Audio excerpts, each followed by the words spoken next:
We have a new weather alert to talk about here, where you see this grayish color here stretching between Santa Fe, San Miguel, and portions of Torrance County. That is a dense fog advisory where visibility has dropped down to less than a quarter of a statute mile due to some dense fog developing near the surface layer in the central highlands. This will continue until about 10 o'clock this morning. Once the sun can come up, that'll start to burn off that layer of the fog and will be clear as day through at least the remainder of the day in terms of the fog. But also flood watches continue for portions of the now North Sacramento Mountains, including our friends in Ruidoso through the afternoon. Notice, though, that a lot of that visibility has dropped in a lot of portions in the north and east as well. So be a little bit more mindful on that as you're heading out the door this morning to go wherever life will take you. Again, we've received that green flag for those balloons to take that launch there at 7 o'clock this morning. Temperatures will drop down to the mid to upper 50s.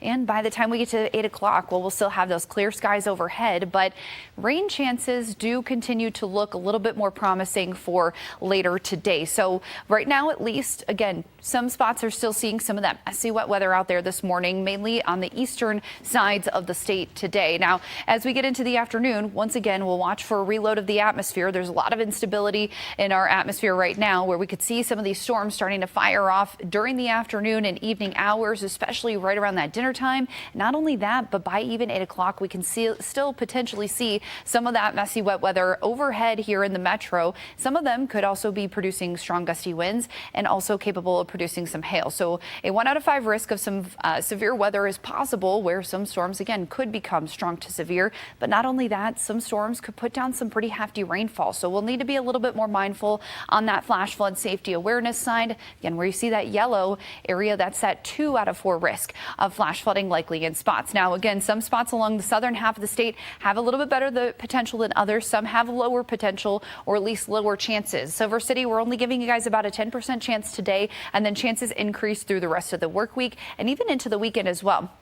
For friends on the northern side of the state, the northwest side remains a little bit more on the dry side. A few spots may get to see some of the showers and thunderstorms later today. The northeast side, I think, has better potential. Las Vegas, a 40% chance of isolated showers and storms today. And look at that. We continue those rain chances through the remainder of the week. And not only that, but also into the weekend, too. Farmington, again, today is going to be dry, but the rest of the week we have those rain chances on the board. Santa Fe, same thing here. We're going to have those rain chances nearly on every single day of that 7-day forecast. We have a little bit more of that late season monsoon return, even for us here in the metro. I think some of us have that potential to see some of that messy wet weather